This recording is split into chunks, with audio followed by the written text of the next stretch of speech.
Hi, I'm Gordon Walton, and I've executive produced some games you might have heard of, such as Ultima Online, The Sims Online, Star Wars Galaxies, and Star Wars The Old Republic.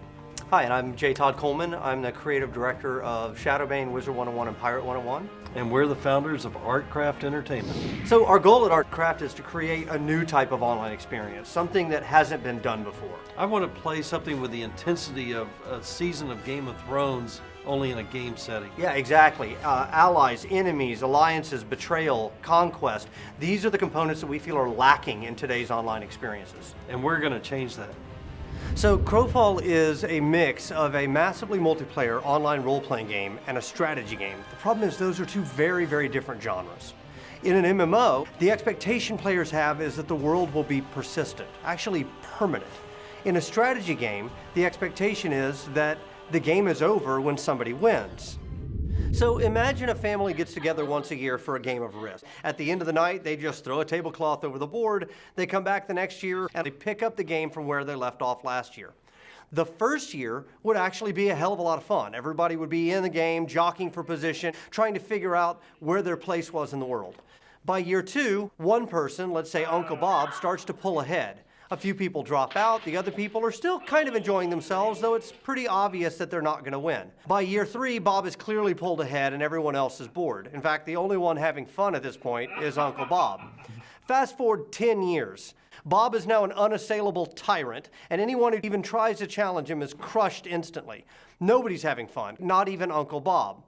This is the problem with a strategy game. A strategy game inherently has to have a chance to restart, or the game simply doesn't work. It stops being fun. So the concept is the heroes are permanent, but the worlds, they're not. They decay, they get destroyed. Imagine you're playing a campaign, say 3 months. The campaign ends. Well, your character doesn't get destroyed, the world gets destroyed. After that's done, you get to pick a whole new campaign. At any given time, there may be dozens of campaigns. You just choose one, and then you go. Each world in the Crowfall universe is unique. Unique map, unique rule set, unique victory conditions. It's like a bunch of massively multiplayer games of Risk all running together at the same time. Players choose a world and then a team, either a faction or a guild, and then they vie for control of that world. Each map is filled with ancient ruins and towns, caves, stuff for players to explore. Our whole world is fully dynamically created at the beginning of the campaign. All the oceans, continents, rivers, hills, they're all different in every world. The world is made of voxels, which are little building blocks, a bit like Minecraft, but much smaller. Most people are using voxels for creation. They're using them to create sandboxes where people can build. We're using them for a very different reason. We're using voxels for destruction. Players can do everything from blow holes in walls, they can dig tunnels and siege from below. The idea of coming around a corner, finding another player, shooting a fireball, hitting a wall, blowing that up, and having that fall down on that player was just an awesome, awesome idea. There's two types of worlds. Campaign worlds are like a soccer match. They have a beginning, a middle, and an end. And then the players move on and take that experience into the next game. The Eternal Kingdoms, though, are like the whole soccer season. The Eternal Kingdoms is where you would come back between campaigns. It's where your player housing is. It's also where you would, count your spoils from war or lick your wounds if you didn't have such a successful bout. The player who owns the world gets to decide things like the taxes and the tariffs and even the PvP rules. Those players completely control those worlds.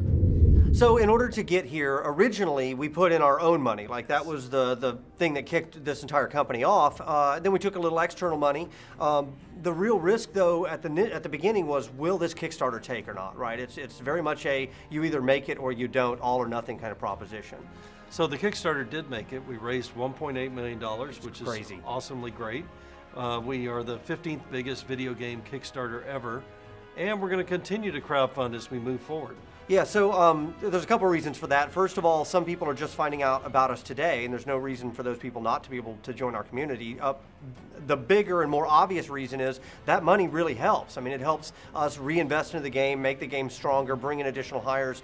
Everybody wins as a result of amassing more people that really get and love our vision. So thank you for checking us out, and if you feel like you want to pledge, please hit the pledge button on the page. And if you already have pledged, thank you so much. Yep. See you in game. See you in game.